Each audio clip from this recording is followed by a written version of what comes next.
Merci de nous écouter sur iRadio. Merci de nous suivre sur iTV. Mesdames et messieurs, bienvenue dans le jury du dimanche. Le JDD reçoit ce dimanche 31 août Souleymane Aliou Diallo, analyste, consultant en migration et président de l'ONG Otra Africa.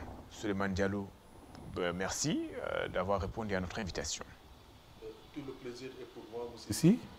Vous me permettez avant tout de souhaiter un beau repos dominical à l'ensemble de vos auditeurs et de la ITV comme de la iRadio et l'ensemble des passionnés de e-média. La question de la migration, on en parle récemment en Mauritanie, des corps même ont été découverts sur une plage, et ont été même enterrés sur place. Il s'agirait donc de migrants sénégalais, gambiens, subsahariens, de façon générale. Cette question revient de temps en temps. Récemment également, l'armée, par le biais de la Marine nationale, a intercepté plusieurs pirogues en partance pour l'Europe. Vous qui travaillez sur cette question, est-ce que vous avez l'impression que l'État du Sénégal prend bien en charge cette problématique? Je vous remercie de cette pertinente question et surtout de devoir débattre également sur ce fléau qui décime la jeunesse africaine, qui est l'immigration irrégulière par la voie maritime.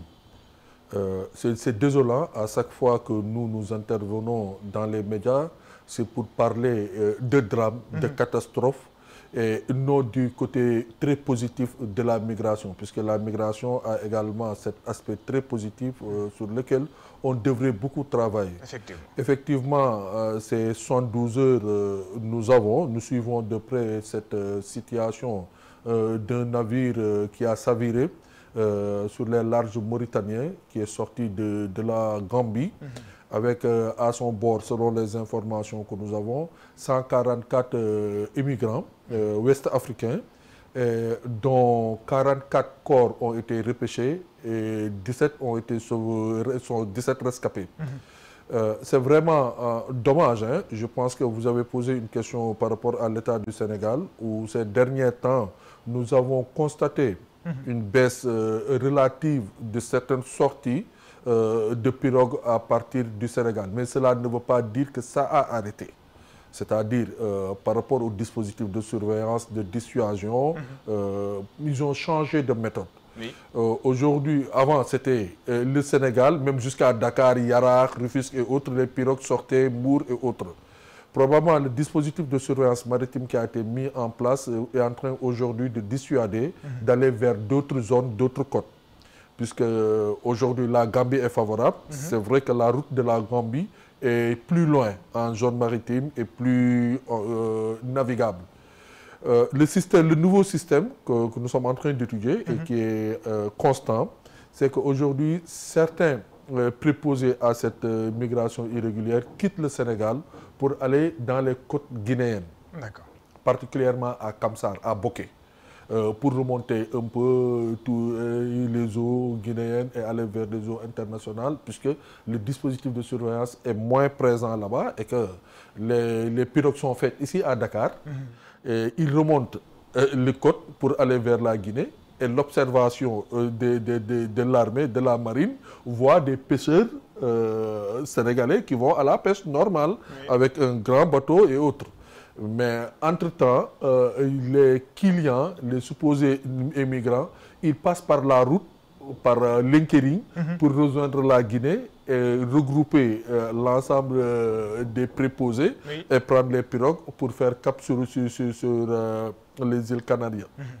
Donc, ce qu'il faut comprendre dans cela est que si le Sénégal arrive à surveiller ses côtes et que les pays voisins n'arrivent pas à avoir le même dispositif, à la limite, c'est peine perdue. Au contraire, oui, ça va même attiser encore autres drames comme ce que nous avons vécu ces dernières 72 heures en Mauritanie. Ce qu'il y a à dire au gouvernement, en plus de ce dispositif de dissuasion, ce dispositif de surveillance, Oui. nous croyons, nous voulons, et ça, lors du colloque international de Dakar sur la migration que l'ONG Outre Africa avait organisé, parmi les recommandations, il est noté qu'il est important que le Sénégal, qui a perdu énormément de fils dans la Méditerranée, que les autorités du Sénégal, particulièrement le président de la République, le président Bassirou Diomaye Diakhar Faye, puissent corriger des imparfaits. Oui. Parmi lesquels le président Macky Sall, durant toute sa règne, n'a jamais convoqué, n'a jamais parlé avec les chefs d'État de la sous-région de la question migratoire. Nous pensons que nous avons fait des forums, nous avons fait des ateliers, nous avons fait des rencontres au niveau société civile, niveau gouvernement, des ministères, des séminaires, les ONG, les partenaires au développement, l'OIM, tous, nous nous sommes assis, nous avons tous discuté. Mais le hit est qu'au niveau étatique, jamais, jusqu'à présent, 25 ans de drame, les chefs d'État africains se sont assis pour ensemble discuter et trouver au niveau chef d'État des solutions par rapport à la migration irrégulière, la migration en général. Il n'y a jamais eu de rencontre de chefs d'État, de présidents de République en Afrique ou en Afrique de l'Ouest où ils sont assis, où le sujet de discussion c'est la migration. Il n'y a jamais eu. Et je pense que si nous devons corriger aujourd'hui ces imparfaits, si nous voulons arrêter cette migration, il faut que les chefs d'État s'assoient et il faut qu'ils discutent ensemble par rapport à cette question-là. Est-ce que l'État du Sénégal, par rapport à tout ce qu'on voit ces derniers temps, est-ce qu'il y a eu des réunions? Est-ce que le gouvernement a convoqué des rencontres pour faire le point sur la lutte contre la migration irrégulière? Est-ce que vous avez été une fois informé d'une réunion où on vous a invité à prendre part à une réunion? Bon, vous savez, nous, Outre Africa, ça fait presque plus de 15 ans que nous existons au Sénégal. Oui. Nous avons sensibilisé à partir de l'Espagne sur la question. Il faut reconnaître une chose. Nous ne sommes pas associés au niveau où nous devons être associés. Pour être sincères par rapport à nous-mêmes et devant Dieu, devant les hommes. Et ça, c'est le lieu de le reconnaître. C'est le contrôleur général Abdou Wahab Sall, qui était à l'époque le conseil interministériel sur la lutte contre la migration, qui a été le premier à nous associer à une rencontre par rapport à cela. Hormis cela, le lieutenant Henri VI du CELMI, à l'époque Henri VI aussi, à travers une discussion, nous avait conviés à des rencontres. Bon, progressivement, aujourd'hui, il faut reconnaître, depuis lors, comme je le dis, nous ne sommes pas associés au niveau où nous devons être associés, mais certaines portes sont ouvertes et on nous consulte, on discute. Nous avons de très bonnes relations aujourd'hui avec le secrétaire d'État au Sénégalais de l'extérieur, Amadou Chérif Diouf, à travers le directeur des Sénégalais de l'extérieur, Abdou Karim Sissé, que je remercie au passage, qui parfois a une écoute favorable pour nos personnes, pour nos observations et autres. Mais structurellement, ce que nous disons et ce que nous voulons faire, nous ne sommes pas écoutés. C'est ça la réalité. Nous avons une oreille attentive de certaines autorités, mais sur le plan structurel, il manque énormément par rapport à ce que nous devons faire. Aujourd'hui, nous sommes à base d'avoir des chiffres à temps réel par rapport à cette situation. Nous savons ce qui se passe à l'île de Las Palmas, à Canarias. Nous donnons des noms de certains de nos collaborateurs qui sont connus même. Mais le Sénégal, actuellement, est-ce qu'ils ont des données réelles par rapport à nos enfants qui sont en Europe, qui sont à l'île de Canarias, qui sont en Espagne? Si ce ne sont pas les données, si ce ne sont pas les données que le gouvernement, les médias espagnols donnent, est-ce que ces données-là sont fiables pour que nous puissions travailler scientifiquement sur ces résultats-là? Donc voilà en question, effectivement, au Sénégal, nous, Outre Africa, il nous reste à faire, la collaboration reste.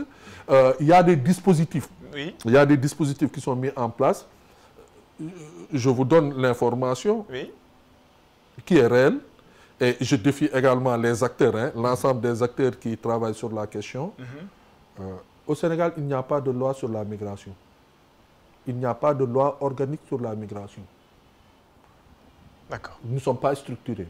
Et tout ce qui n'est pas régi par une loi, vous savez, ce sont des dérives. Oui. Il n'y a pas de loi sur la migration. Vous pensez qu'il faut y aller vers une loi sur la migration? Mais effectivement, il faut réguler ce secteur. Ce n'est pas seulement la migration irrégulière, puisque nous faisons focus tout le temps sur la migration irrégulière. Nous parlons de la migration irrégulière comme fléau, mais la migration peut être vecteur de développement, puisque la migration apporte une importante contribution économique, une contribution sociale et même culturelle. Donc je pense qu'il serait bien de réguler ce secteur-là. De loin, est-ce que vous pensez que les nouvelles autorités prennent ou gèrent bien la question de la migration irrégulière de loin? Bon, je pense que s'il y a une gestion bien de la question, on ne serait pas là en train de dénoncer. Ça fait maintenant plus de 25 ans ce fléau. Ils ont mis énormément de programmes, énormément de moyens. Il y a des programmes structurels, il y a des programmes conjoncturels. Les partenaires au développement sont là.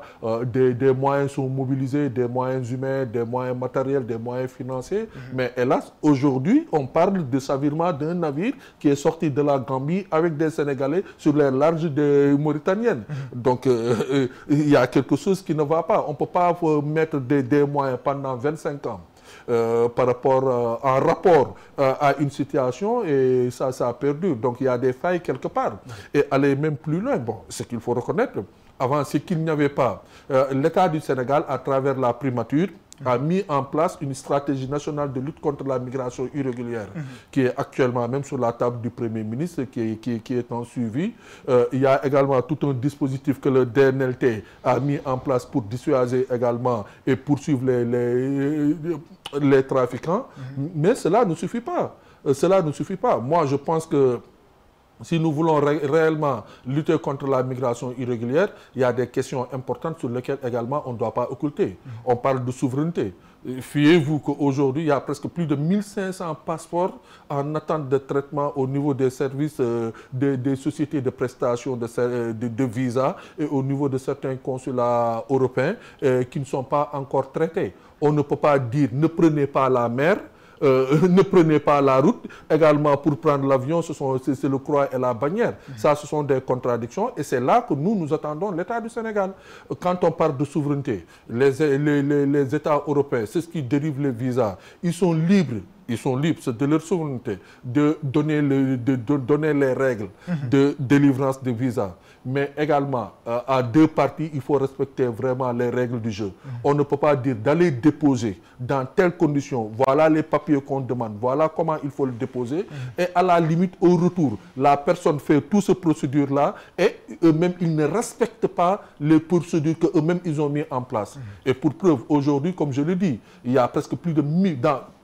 en tout cas, ce que je connais pour le consulat de France, et ça, je le dis, le consulat de France, actuellement, il y a presque plus de 1500 passeports qui sont en attente de traitement de visa. Et au seul justification qu'il manque de personnel pour traiter ces visas. Alors que ces services prestataires, c'est payant, ce n'est pas gratuit. Donc, s'ils n'ont pas de personnel à traiter, qu'ils ne prennent pas les passeports, qu'ils ne prennent pas les demandes des autres. Oui. Ils prennent les demandes des autres et ils bloquent leur visa en principe. Selon la convention de Schengen, les demandes de visa doivent se faire en 3 mois. Mais il y en a qui ont dépassé ce délai-là et ils n'ont pas où aller faire de recours. On te dit d'écrire au niveau du tribunal arbitraire de Strasbourg. Qui a le temps par rapport à cela? Certains ont des patiences, d'autres sont des cas d'urgence. Oui. C'est ce qui devait aller en vacances pour des problèmes professionnels. Tout ça sont bloqués. Et pire encore, ces consulats parfois ne sont pas accessibles. Même pour aller, une fois que tu désistes le dépôt, même pour aller récupérer ton passeport, pour aller faire autre procédure, tu n'as pas d'interlocuteur. Et ça, c'est à l'État du Sénégal de prendre ses responsabilités par rapport à cela. Oui. Maintenant, que faudrait-il faire concrètement pour lutter contre la migration irrégulière? Parce que la question, elle est centrale, elle est là, elle est très présente. On dirait que c'est devenu une problématique majeure aujourd'hui. D'abord, il faut être très conscient et sensibiliser vrai et juste par rapport aux motivations des jeunes de partir. La première chose que nous avons analysée et que nous avons mis sur la table est qu'il faut qu'on soit conscient, gouvernants, acteurs, journalistes, tous, que nos jeunes veulent voyager. Oui. Cette tendance de voyager est réelle. Et pour preuve, lors du recrutement de la campagne pour la migration saisonnière, avec l'Espagne, oui, la demande était 600 saisonniers. Un appel à candidature a été lancé. Et durant cette campagne, le secrétariat d'État a enregistré presque plus de 60 000 demandes. Donc, il y a presque plus de 59 400 personnes qui se préparaient à partir durant cette campagne-là, qui n'ont pas été vraiment, qui n'ont pas eu de réponse favorable. Qu'est-ce qu'il faut faire par rapport à cette demande-là? Je pense qu'il est important aujourd'hui, je l'ai dit et je le répète, il n'y a pas de structure au Sénégal qui accompagne la migration de nos jeunes. Comment on peut avoir une demande de 59 400 jeunes qui veulent partir, qui ont l'ambition de partir et qui rêvent de partir et qui sont même disposés à mettre leurs moyens pour partir, alors que l'État ne leur accompagne pas dans ce processus de voyager. Aujourd'hui, il n'y a aucune structure ici au Sénégal qui accompagne la migration. Il n'y en a pas. Au contraire, il y a un dispositif d'accompagnement, d'orientation, de retour. Mais pour partir, pour sortir, l'État du Sénégal n'a pas de structure pour accompagner ces jeunes qui veulent partir. Donc, dans un premier temps, il faut encadrer la migration par une loi. Après la stratégie nationale de lutte contre la migration irrégulière, il faut mettre en place un dispositif de loi pour encadrer cette migration, mettre en place des structures qui peuvent accompagner nos jeunes à voyager. Nous avons parlé de la migration saisonnière avec l'Espagne, qui est très favorable. Si je prends l'exemple, et je l'ai toujours dit, et c'est palpable, le Maroc est à 40 000 saisonniers par an qui travaillent par saison, comme le Sénégal a envoyé 600, le Maroc est à 40 000. Si nous encadrons bien ce programme, le Sénégal peut atteindre au bas mot 20 000 saisonniers. Pourquoi? Pourquoi? Parce qu'il y a d'autres saisonniers qui partent par une autre voie, par la voie d'intermédiaire et par la voie d'agence pour aller faire cette migration en Espagne. Alors que l'État du Sénégal peut bien encadrer ça et accompagner cela. Mais l'État du Sénégal a ce qu'on appelle les BAOS.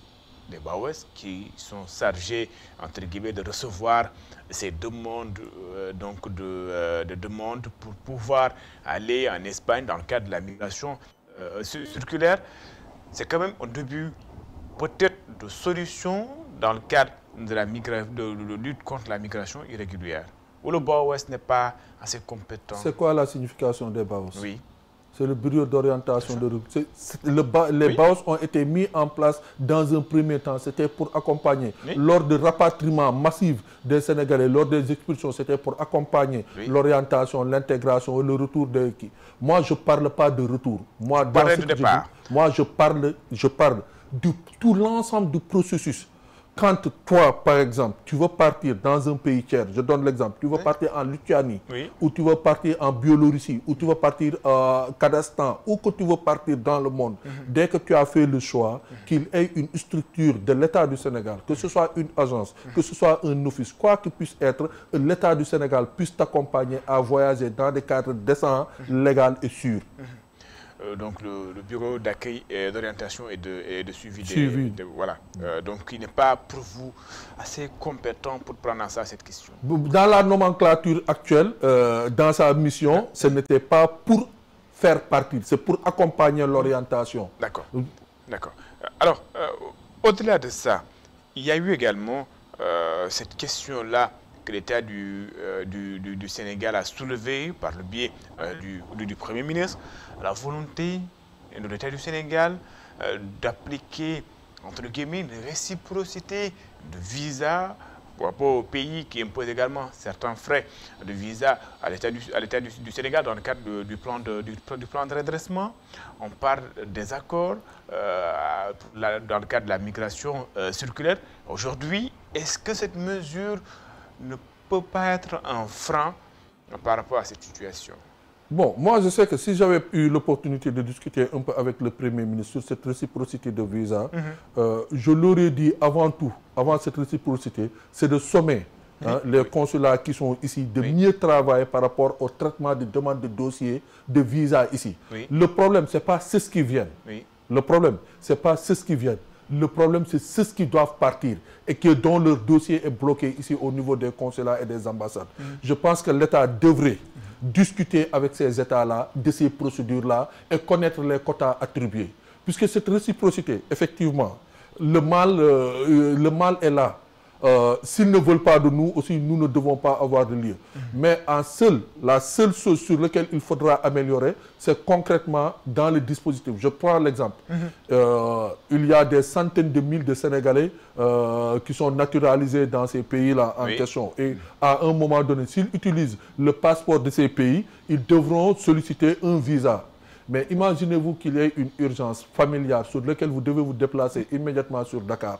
Si le dispositif matériel n'est pas mis en place pour que vous puissiez avoir votre visa en temps, vous risquez d'avoir. À l'époque, il y avait mis en place un dispositif au niveau de l'aéroport de Dakar pour les Sénégalais qui avaient une pièce d'identité ou un double passeport pour devoir venir. Mais pour tout compte fait, s'il faut le faire, il faut très bien mettre le dispositif matériel et pour pouvoir être opérationnel et que cela puisse générer vraiment de fonds. Mais moi, par rapport à l'État du Sénégal, ce que j'aurais conseillé, ce que j'aurais suggéré au président de la République, au secrétaire, au ministre de l'intégration africaine et des affaires étrangères, est de plus parler avec les consulats. Puisque si on a soulevé ce problème de réciprocité, c'est parce qu'ils ne nous accordent pas de visa. D'accord.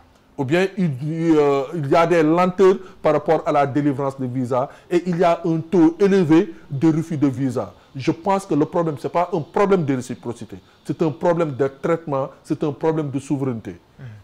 D'accord. Alors, dans le cadre également de la lutte contre la migration irrégulière, des campagnes de sensibilisation sont organisées par-ci et là, mais la question, elle demeure entière.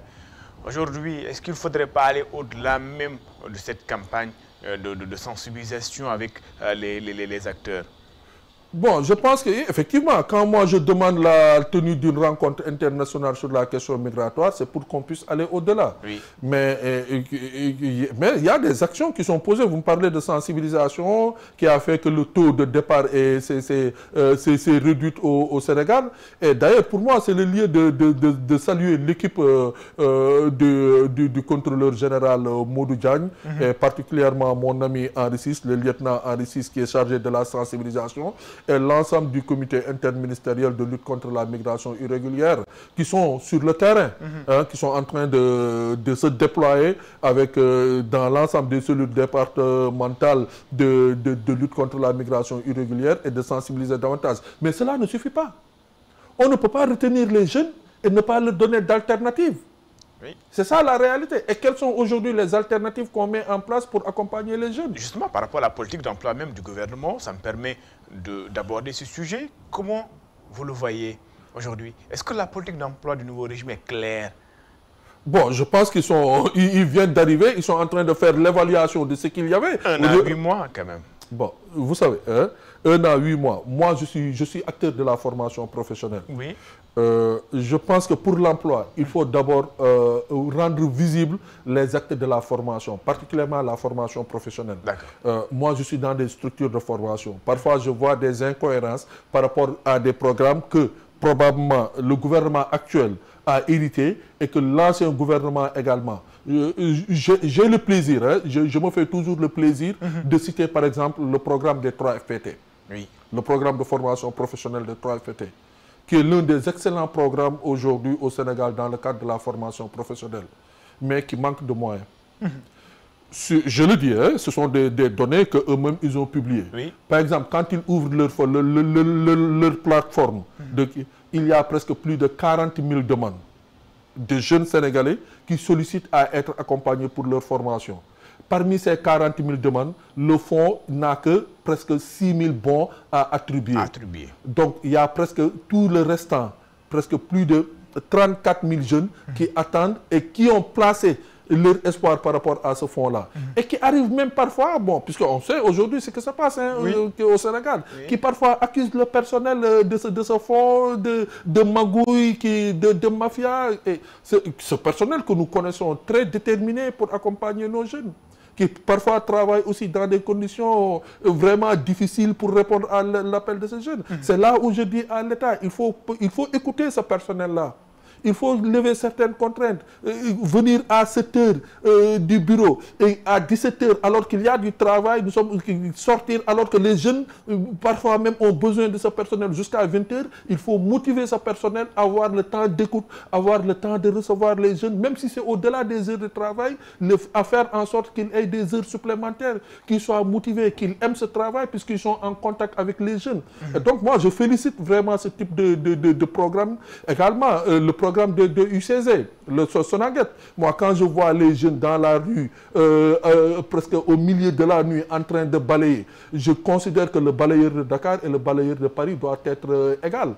Si certains de nos jeunes quittent ici à travers les navires pour aller balayer les rues de Paris, pourquoi ne pas les motiver pour qu'ils restent ici balayer nos rues? Sonaguet est un excellent programme. Aujourd'hui, les jeunes sont très fiers d'aborder leur uniforme, leur tenue vert, blanc, d'être sur les rues de Dakar en train de balayer. Il y a 10 ans de cela, c'était impensable pour les jeunes sénégalais. Donc, il faut qu'on puisse les mettre dans des conditions idoines, renforcer vraiment leur motivation et leur donner la dignité par rapport à ce qu'ils doivent faire. Mais justement, mais la politique de l'emploi, aujourd'hui, quelle devrait être l'orientation du gouvernement par rapport à ça? Si les jeunes veulent partir, il faudrait quand même mettre sur la table quelque chose pour les retenir. Qu'est-ce qu'il faudrait mettre sur la table? Vous savez, incontestablement, il y a un gap d'emploi. Oui. Entre l'offre et la demande, il y a une très grande différence. Je pense que l'immigration, peut-être, si l'immigration est très bien encadrée, l'immigration peut être une alternative par rapport à la demande de l'emploi. Comment faisant? Ceux qui partent sont ciblés, triés et connus et maîtrisés. Une fois qu'ils partent également, à leur retour, que l'État puisse les accompagner à la création d'entreprises, à l'entrepreneuriat et aux subventions et au financement, ils seront opérationnels. Je pense que ça doit être une adéquation formation, emploi. D'accord. Une formation, emploi, un accompagnement de l'État du Sénégal. Nous parlons toujours donc de la migration, mais cette fois-ci de l'assistance même de ces Sénégalais qui se retrouvent dans des pays étrangers en situation irrégulière, puisqu'on parle de la migration irrégulière. On a vu le cas des États-Unis, par les jeunes qui sont passer parfois cette fois-ci par la route, ou d'autres même qui sont dans les pays européens en situation irrégulière. Est-ce que l'État du Sénégal soutient ou accompagne comme il se doit ces fils qui sont quand même en situation irrégulière dans certains pays? On a vu quand même le communiqué du ministère de l'intégration africaine et des affaires étrangères se prononcer sur la question des États-Unis, de la nouvelle politique migratoire des États-Unis. Quand vous voyez ces positions, est-ce que cela vous rassure? Bon, ce qu'il faut reconnaître, hein, ça c'est de fait, comme on l'a dit, hein, ce n'est même pas à entre midi et 14 heures. Évidemment, nos politiques veulent que nos jeunes restent sous le slogan que c'est à la jeunesse de construire ce pays. Et ça aussi, c'est tout à fait vrai. Mais il faut reconnaître aussi, c'est à la jeunesse de construire ce pays, mais il y a une restriction de voyager au Sénégal. L'État du Sénégal ne facilite pas la mobilité de ces jeunes. Et pour preuve, je disais tout à l'heure, il n'y a pas de structure étatique qui oriente les jeunes à voyager. Donc nous avons vu ce qui s'est passé effectivement sur la route des États-Unis via Nicaragua avec tout ce que ça emporte. Et parfois il faut reconnaître que ces jeunes-là, une fois arrivés à Nicaragua, ils ne sont pas pris en charge. Certains même renoncent à leur nationalité sénégalaise ou déclarent des situations difficiles pour demander l'asile auprès de ces pays. Et à partir de cet instant, l'État du Sénégal aura beaucoup de mal à les assister puisque soit ils dénoncent une situation politique, une situation culturelle ou une situation sociale ou financière qu'ils vivent pour demander l'asile auprès d'un État tiers. Donc, ce n'est pas à l'État du Sénégal. Mais il reste quand même des Sénégalais. De cœur, mais ils ont renoncé à leur nationalité sénégalaise ou à moins ils ont mis en difficulté la nationalité sénégalaise. Oui. Mais comment aujourd'hui l'État devrait accompagner tous ces enfants qui sont à l'étranger, surtout en situation irrégulière? Je pense qu'il serait très important que tout Sénégalais, où qu'il soit dans le monde, qu'ils puissent d'abord se faire recenser, qu'il puisse se déclarer au niveau des autorités sénégalaises partout où qu'il soit dans le monde et que le Sénégal puisse savoir que son fils est dans tel territoire et dans telle zone. Et d'ailleurs à cela, c'est le lieu d'encourager et de féliciter le travail remarquable que les daïras sont en train de faire à travers le monde, que ce soit les daïras mourides, les daïra tidjan, les daïra khadr, les associations confrériques et les associations, par exemple, les associations culturelles. Puisque ce sont des lieux de rencontre où parfois on peut savoir que tel est sénégalais, tel vit dans tel lieu. Alors que ça, c'est un exercice qui peut vraiment renforcer le dispositif de l'État. Les autorités doivent donc se rapprocher près de ces structures-là. Oui, ils doivent travailler en harmonie avec l'ensemble des associations et des daïras qui sont éparpillés un peu partout dans le monde. Je pense que ce serait bien d'avoir ce maillage au niveau international. Vous n'avez pas l'impression que l'État du Sénégal ou bien les autorités ne soutiennent pas assez ou ne prennent pas assez compte de la situation de certains Sénégalais qui sont en situation irrégulière et qui sont souvent, entre guillemets, dans des difficultés? Bon, comme je l'ai dit, en fait, quand le Sénégal ne sait pas où est son enfant, et l'enfant également ne dit pas au Sénégal, je vais dans tel lieu, c'est une adéquation. Donc, le manque de soutien va également, le soutien financier, ça coûte énormément cher. Je vous donne par exemple le cas de l'état civil. À l'extérieur, le cas des passeports, il y a certains qui peuvent rester 3 à 4 mois pour avoir un passeport. Alors que la solution, c'était de multiplier les valises de production. Oui. D'avoir les valises de production. Un Sénégalais, partout où il soit dans le monde, il aurait pu avoir la possibilité en une semaine d'avoir son passeport. Mais ce sont les moyens techniques, les moyens financiers qui manquent. Et ça, il faut renforcer cela. Est-ce que nous avons suffisamment de moyens financiers pour appuyer nos consulats et nos structures diplomatiques pour qui il y a également nos fils qui sont dans les prisons à l'extérieur. Ça, on en parle très peu. On parle beaucoup de la migration irrégulière. Oui. On parle de la clandestinité de nos enfants. Mais ceux qui sont dans les prisons, qui ont besoin d'assistance juridique, ceux qui sont dans les hôpitaux, parfois qui n'ont pas de famille à côté. Ça également, combien d'enfants sénégalais sont dans les rues à travers le monde et qui n'ont pas d'assistance et qu'on sait qu'ils sont des Sénégalais, mais personne ne va vers eux pour les assister. C'est un problème. Hein? Qu'est-ce qu'il faut faire? Qu'est-ce qu'il faudrait faire? Que proposez-vous, par exemple? Des moyens financiers, renforcer les moyens financiers, des moyens humains et que le fils du Sénégal, qu'on puisse travailler afin que le fils du Sénégal ne puisse pas être dans la clandestinité à l'extérieur. Ça, c'est un travail très intense, c'est un travail très pénible qui demande énormément de moyens, mais il faut qu'il y ait un dialogue de confiance entre l'État du Sénégal et les populations migrantes. C'est-à-dire quand le Sénégalais sort, mais pourquoi quand l'Américain est touché un peu partout dans le monde? C'est la valeur du passeport américain. Cette proud américaine, pourquoi nous les Africains et nous les Sénégalais particulièrement, on ne peut pas l'avoir? Pourquoi quand on sort à l'extérieur, on est obligé de se cacher? Ou bien on est obligé d'être dans l'illégalité, dans la clandestinité? Donc il faudrait faire en sorte que cette relation de confiance, même si on demande l'asile, même si on demande l'assistance, même si on est dans d'autres conditions, mais au moins se faire connaître auprès des autorités diplomatiques et consulaires du pays d'accueil. Je vais ouvrir une parenthèse. C'est pour parler de la mairie de Dakar. Vous avez été en un moment proche de Tahaou Sénégal. Aujourd'hui, Tahaou Sénégal qui avait le contrôle, je peux le dire ainsi, de la mairie de Dakar depuis 2009 pratiquement. Tahaou qui voit filer entre ses doigts la mairie de Dakar au profit de PASTEF. Et PASTEF au départ avait à peu près 13 conseillers, s'est retrouvé avec 49 voix. Comment comprendre cette situation? Qu'est-ce qui s'est passé selon vous? Vous vous mettez dans un dossier très complexe, effectivement. Hein. Bon, à un moment donné, j'ai pris beaucoup de recul par rapport à la question purement politique. Oui, j'ai été à un moment donné très proche de Tahaou Dakar, de mon grand frère Khalifa Sall, à qui j'ai beaucoup d'estime, une très grande considération. Un grand Sénégalais, un très grand Sénégalais. Je pense que, bon, peut-être c'est le dossier politique que les gens connaissent de Khalifa Sall, oui. Mais c'est un grand politique, mais un grand rassembleur. Oui. Ce qui est en train de se passer présentement, c'est... J'aurais demandé qu'on cesse cela entre une équipe de Tahaou Dakarou, entre une équipe de Barthélémy Diaz. Ça ne leur grandit pas. Ce qui est fait est fait. Oui, mais on se jette des coups. Tahaou Sénégal qui accuse Barthélémy Diaz de son côté, qui également devait demander à même certains conseillers de ne pas se rendre le jour du vote à la mairie de Dakar. Vous savez, moi je suis du plateau. Oui. Notre idole politique, c'est Ablaye Makhtar Diop, qui est le grand serigne de Dakar, qui nous a appris beaucoup de choses. Un grand administrateur, un grand commis de l'État, un très grand politique. À ses côtés, nous avions notre père politique, feu Pépé à son âme, feu Omar Taras Diop, Taras, qui à un moment donné de ma jeunesse, à l'âge de 18 ans que je commençais à faire la politique, j'étais très engagé, très bouillant, très déterminé. Un jour, par rapport à une situation qu'on gérait, m'avait donné ce conseil et c'est cela que je veux dire. Il m'avait dit, en politique, il faut savoir observer et se taire. D'abord, savoir observer et se taire.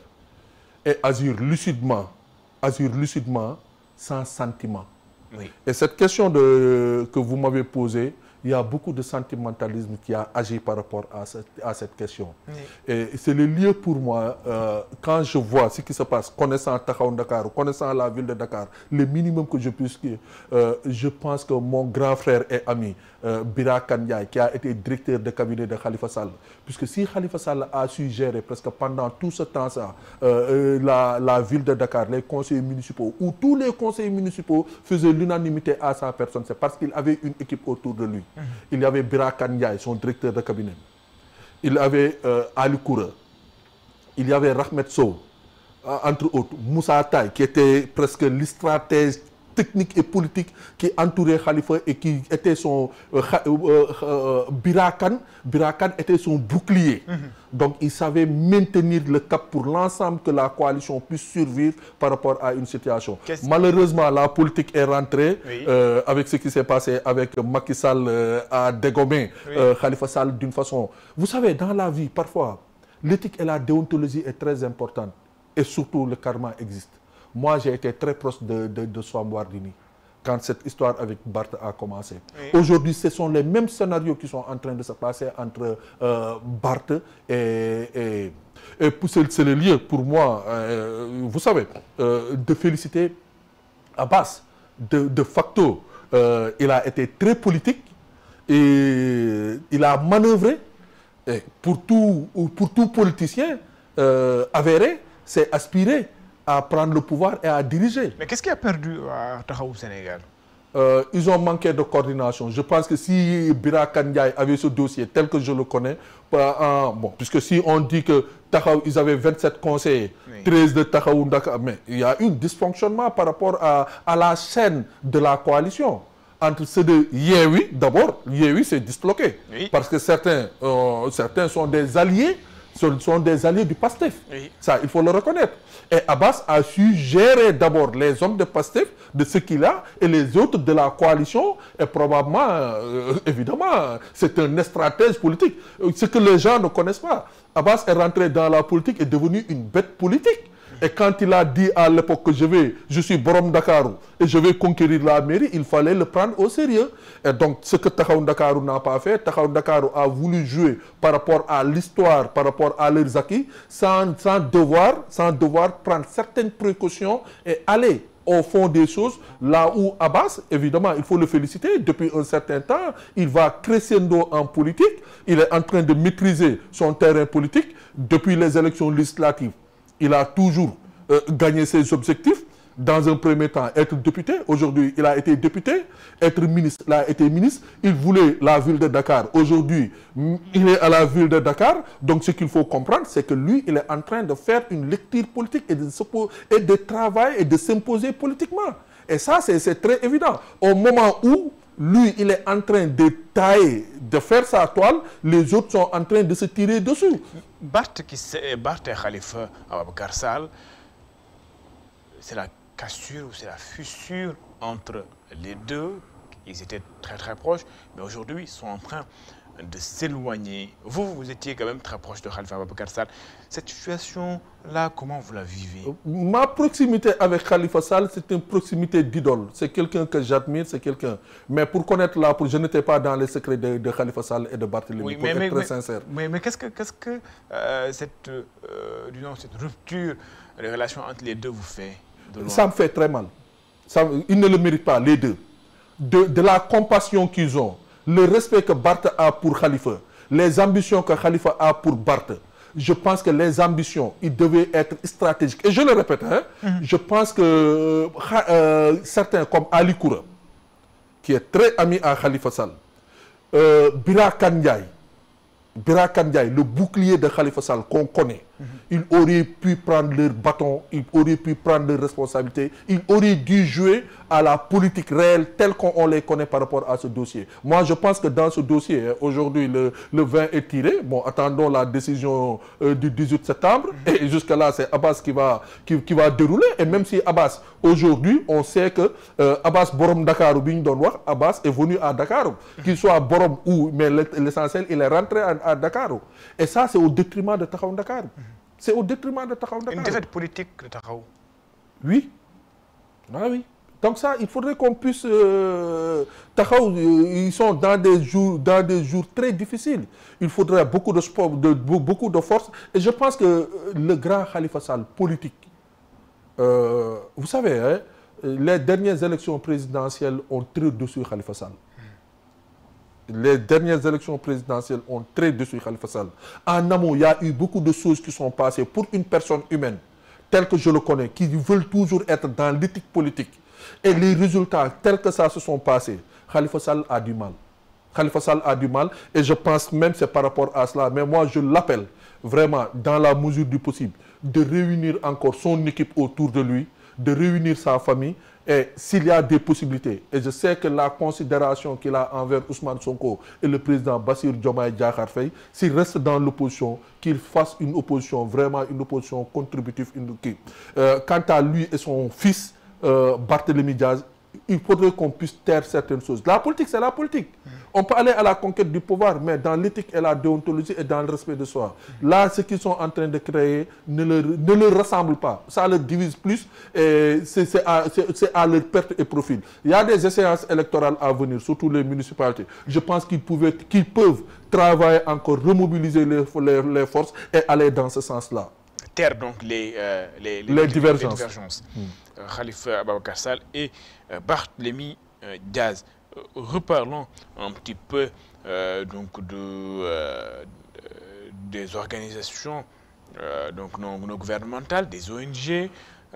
Le Premier ministre avait, lors de certains événements, demandé ou annoncé peut-être plus tard une loi qui interdit le financement étranger lorsqu'il s'adressait. C'est vrai qu'avant d'arriver même à cette question, là, les organisations de la société civile, souvent, on les taxe des organisations de la société civile très politiques. Mais on oublie peut-être à côté, il y a d'autres organisations de la société civile qui n'ont rien à voir avec la politique. Est-ce que ce n'est pas le lieu d'éclaircir cette situation? Monsieur Si, moi je pourrais parler de notre ONG, oui. Autre Africa. Oui. Je l'ai dit à la télé et à la radio. Oui. Je l'ai dit devant le peuple sénégalais. Oui. Le gouvernement m'entend, les partenaires au développement. 15 ans d'existence, il n'y a aucune structure, aucune société, personne qui peut venir dire il a donné un copet à l'ONG Autre Africa. Je ne reçois pas de subvention ni d'aide. En 15 ans. C'est lors de ce colloque-là que j'ai demandé une assistance. Et certains même ne l'ont pas. C'est une société d'assurance de la place qui a contribué. Bon, c'est vrai que le secrétaire d'État sénégalais de l'extérieur, après, il est venu nous renforcer. Mais pour le fonctionnement, oui. Le budget de fonctionnement oui. De l'ONG Autre Africa, nous ne recevons un copet de personnes. Comment Autre se débrouille alors? Autre Africa se débrouille par rapport aux gens, aux personnes comme moi, des personnes morales, des personnes qui sont déterminées à nous assister à travailler à travers notre contribution et la participation des membres. C'est comme ça que nous existons un peu partout dans le monde. Oui, une loi qui interdit le financement étranger. Je pense que cette loi, cette assertion, cette déclaration du Premier ministre a été très mal comprise. On ne peut pas interdire le financement des partis, des ONG, des organisations non gouvernementales. Ils jouent un rôle sentinelle par rapport à la démocratie, par rapport à la vie sociale, par rapport à la vie réelle et dans certains secteurs de l'éducation, de la santé, on ne peut pas, on ne devrait pas interdire vraiment leur financement. Bon. Ça, je pense que les gens n'ont pas très bien compris la déclaration du Premier ministre, mais ce n'était pas l'interdiction du financement. Ouais. Alors, on ne peut pas interdire le financement des organisations de la société. Et d'ailleurs, On parle d'organisations non gouvernementales. Oui. Alors, mais les organisations de la société civile, quand on en parle, souvent on a tendance à croire, quand on dit société civile, on fait la liaison avec la politique directement. Faudrait-il pas corriger un peu cet impair? Monsieur Si, vous savez, ces dernières années, il y a eu beaucoup de communication, beaucoup de choses qui se sont passées par rapport à des... on ne peut pas aujourd'hui qu'on est dans une situation être favorable à la société civile et demain cette même société civile vienne se positionner par rapport à des questions auxquelles ils sont contre et dire que cette société civile est mal. La société civile doit être impartiale. Effectivement, là, vous venez de m'interroger tout de suite sur des questions politiques concernant la ville de Dakar. Oui. Et si je vous disais que je n'en parle pas, alors ce que je sais, je peux le partager avec les Sénégalais. Oui. Nous devons être équidistance, impartial, mais par contre, nous devons participer à la sensibilisation et à l'information citoyenne. Et ça, c'est le rôle de la société civile. Voilà. C'est le rôle de la société civile. Pas donc lieu d'en faire tout un plat. Non, je pense que ils ont voulu interpréter autre les propos du Premier ministre, ou à défaut que le Premier ministre sorte, le gouvernement sort, faire une clarification, une déclaration réelle écrite par rapport à leurs intentions. Le Premier ministre avait quand même utilisé un mot entre guillemets, voilà. Monsieur Si, ce que le Premier ministre dit sur sa table politique, sur ses déclarations politiques, c'est aux partis politiques de réagir et de juger et de jouer avec ça. Tout à fait. Mais ce qui est du Premier ministre, chef du gouvernement, garant de l'État du Sénégal, acteur de l'État du Sénégal, ça, moi, je peux en commenter. Absolument. Alors, parlons également de la situation des organisations de la société civile. Après le départ de plusieurs agences et même la suspension des programmes, notamment par les autorités américaines, aujourd'hui, comment pallier à cette situation? Une situation très difficile pour beaucoup, je ne dis même pas d'agence, mais beaucoup de fonctionnaires. Hein. Oui. Ça commence à faire mal. Je pense que bon, l'Amérique est en train de se redéployer, de changer sa politique extérieure, et ça touche vraiment beaucoup de structures. Ce n'est pas seulement au Sénégal, c'est à travers le monde. Beaucoup de programmes ont été fermés.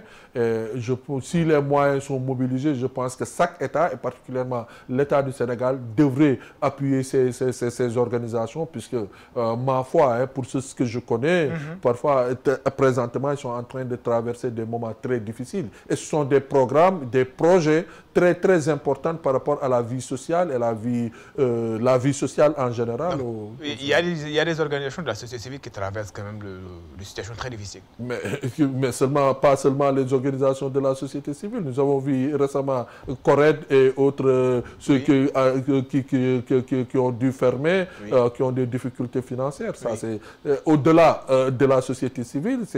Mais pour ceux qui sont des organisations, des structures des Nations Unies, de certains programmes qui avaient lien avec les États-Unis, je pense qu'il faudrait qu'on puisse voir comment les structurer, les accompagner, puisque ce sont des programmes très importants, comme je le disais tantôt. Le président de la République a effectué une visite en France dans le but de réchauffer, disons, entre guillemets, les relations diplomatiques entre le Sénégal et la France. Le président de la République a tendu la main aux investisseurs français.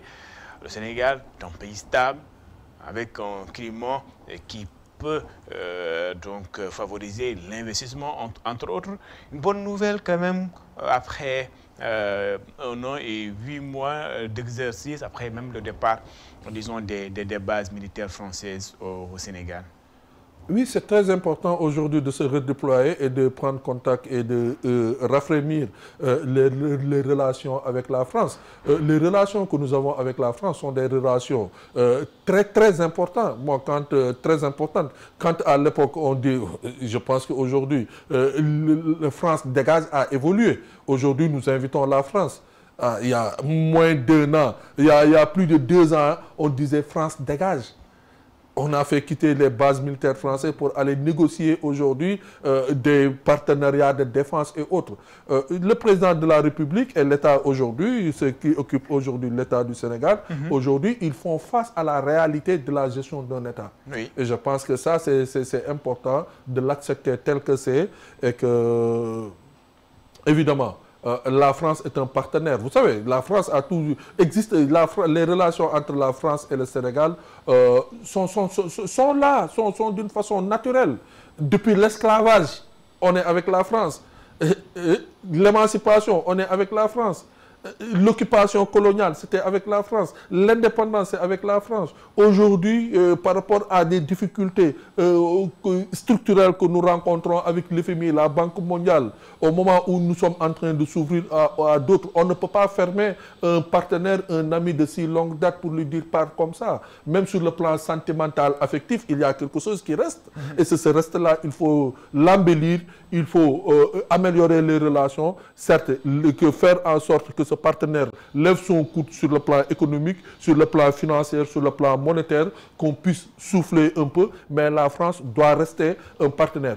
Et dans les jours à venir, je pense que il y a ce séminaire gouvernemental entre le Sénégal et la France. Et moi, je profite de cela pour dire au Premier ministre, c'est un bon lieu, c'est une belle occasion pour vraiment parler avec le gouvernement français en question de diplomatie, surtout ces questions de visa, ces questions de mobilité. En tout cas, ce qui est en train de passer entre cette société de prestation de visa et le consulat de France concernant les visas, particulièrement pour la France, ça doit être corrigé, ça doit être amélioré. C'est quelque chose qui est anormal et c'est au gouvernement du Sénégal de le dire au gouvernement français par la voie la plus diplomatique lors de ce séminaire gouvernemental. Ça doit être corrigé. Vous dites que le régime fait face à une réalité. On est passé de France dégage à un autre slogan. J'invite France. J'invite la France. J'invite la France. Oui. Alors, la coopération internationale ou bien la diplomatie sénégalaise, comment vous la voyez? Bon, c'est vrai que la diplomatie sénégalaise ces derniers temps ont eu quelques difficultés. C'est dû à ce de nouvelles personnes sont venues, un nouveau régime avec vraiment une nouvelle politique de souveraineté se déployer sur le plan international. Mais la diplomatie, elle est encore là.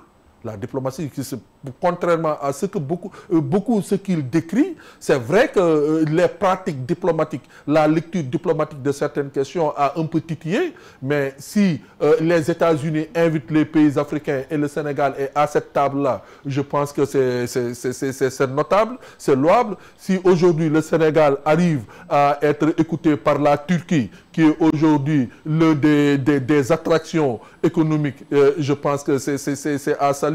Si notre Premier ministre et notre président à la fois se retrouvent pour discuter avec la Chine, tout ça sont des élans diplomatiques à saluer. Maintenant, sur le plan sous-régional, également, il y a cette question avec l'AES qu'il faut vraiment voir quel est le rôle. La diplomatie sénégalaise a un peu titillé. On a vu ce qui s'est passé également avec la CAF, avec l'IMOA. Ça sont des questions sur lesquelles nous devrons renforcer les stratégies de la diplomatie et que ce soit une diplomatie technique, une diplomatie de terrain, que ce ne soit pas une diplomatie de bureau. Et je pense que même par rapport à la question des visas avec les États-Unis, nous avons de diplomates très outillés pour répondre à l'exigence et à la demande américaine. Mais vraiment, au-delà de l'structure diplomatique, nous avons des diplomates très chevronnés. Moi, j'en connais puisque j'ai vécu à l'extérieur, en Espagne, où j'ai connu des jeunes très diplomates. L'ancien chef de protocole, l'ancien directeur du protocole de l'État du Sénégal, Magaye, que je connais. Il y a mon ami Ibrahim Abba qui était à l'UNESCO. Ce sont des gens très engagés, très diplomates, très bien formés, qui, sur un dossier qu'on peut leur donner, qui peuvent défendre le Sénégal à bec et ongle, avec beaucoup de dignité et d'honneur et dans un langage très diplomatique.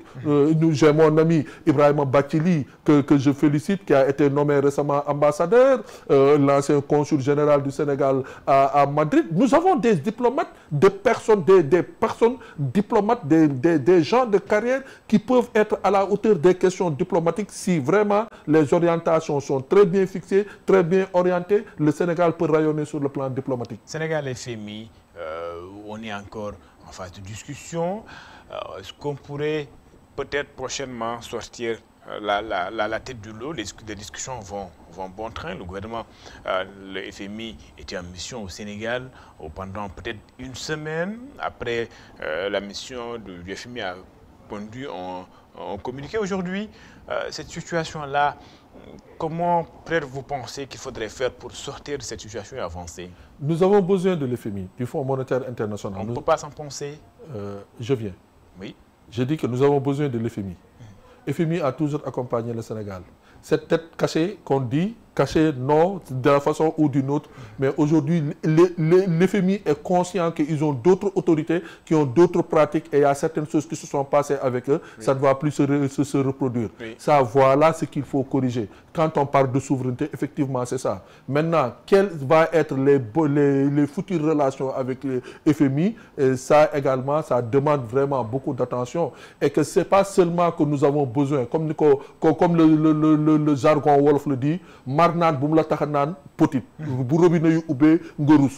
je pense qu'aujourd'hui, nous avons besoin, puisque ça aussi, il faut le reconnaître, il y a une conjoncture économique qui est là. Très difficile. Ils ont bloqué beaucoup de choses, mais cette tension doit être dépassée. Si nous ne pouvons pas dépasser, si nous n'arrivons pas à s'entendre avec l'FMI, il faudra trouver autre levier d'accompagnement par rapport à l'économie, puisque nous en avons besoin.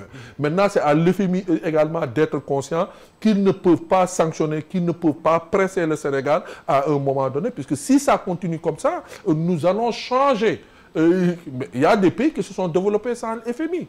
C'est vrai que ça va être très dur pour la population, ça va être très costaud pour la population, mais s'il faut en arriver là, il faut que... Mais pour être équilibré, l'FMI est un bon partenaire économique et financier. C'est un bon partenaire économique et financier. Souleymane Aliou Diallo, analyste consultant en migration, président de l'ONG Otra Africa, était donc l'invité du jury du dimanche. Souleymane, merci d'avoir répondu à notre invitation. Ah bon, nous avons terminé. Ouais. Le temps s'est passé un peu vite. Bon, j'espère que ça a servi à quelque chose, à nos auditeurs, aux téléspectateurs. Bon, en tout cas, je vous remercie énormément et je prie pour un Sénégal vraiment de paix, Sénégal stable. Ces derniers temps, nous entendons un certain discours que nous, acteurs de la migration, que nous ne voulons pas au Sénégal. Je ne citerai pas d'obédience, mais je pense que le Sénégal est un pays de teranga. Moi, je suis Peul Fouta, je suis Ndereng. Mes enfants sont en France. Je pense qu'aujourd'hui, quand on dit au Peul Fouta Ndereng, ils n'ont pas droit à des terres ici, ils n'ont pas droit à des emplois. C'est au même moment qu'on dit à des Sénégalais, vous n'avez pas droit, ou bien qui sont persécutés en Mauritanie. Je ne suis pas d'accord. Au même moment, des Nigériens sont persécutés au Ghana. Ce n'est pas normal. Et si nous pensons aux jeunes Sénégalais qui sont aujourd'hui dans les rues de New York, dans les rues de Brooklyn, dans les rues de Manhattan, et si nous pensons aux jeunes Sénégalais qui font le top manta à Madrid, si cette personne-là dit qu'aujourd'hui, les autres nationalités n'ont pas droit, ils volent nos états civils, ils sont comme ci, ils sont comme ça. Et si ces nationalités indexées se lever un bon jour et dire que nous boycottons les produits sénégalais, qu'est-ce que ça va donner? Je pense que nous sommes dans un village planétaire. Nous sommes un grand pays, un petit pays géographiquement, mais un grand pays par le passé de nos ancêtres. Il faut taire contre certains. Je citais tout à l'heure un grand monsieur, oui. Un très grand monsieur, le grand Serigne de Dakar, Abdoulaye Makhtar Diop. Oui. Si les Lébou n'avaient pas accueilli ici à Dakar, si les Lébou n'étaient pas hospitaliers, si les Lébou n'étaient pas ouverts, si les Lébou n'avaient pas reçu tout ça, aujourd'hui, que dirons-nous de Dakar? C'est ces grandeurs-là. Ablaye Makhtar, il y a des Ablaye Makhtar Ba, il y a des Ablaye Makhtar Diop, il y a des Ablaye Makhtar Diallo. Parce qu'il a été un grand monsieur. Quand il a été maire de Dakar Plateau, il a accompagné toute une rue Sandiniéry. C'est ça aujourd'hui que nous avons besoin. Mais pas de sectaire, pas de tribalisme. Le Sénégal n'a pas besoin de ça. Il faut qu'on arrête, il faut qu'on terre ça. C'est l'humanité qu'il faut garantir. Et c'est comme ça que nous avons partagé. Aujourd'hui, moi, qu'est-ce que j'ai en Guinée? Quelqu'un peut m'amener en Guinée? Je peux partir en Guinée. C'est les terres de mon grand-père, Karamoko Alpha Molabé. Je peux aller là-bas. Mais c'est ma fille qui a ses grands-parents ici à Gueltapé. À Gueltapé ici. Et c'est ma fille peut aller en Guinée. Alors que c'est une Ndereng. Il faut que ça cesse. D'accord. Souleymane Aliou Diallo, analyste consultant migration, président de l'ONG Otra Africa, était donc l'invité du jury du dimanche. Rendez-vous dimanche prochain avec notre invité.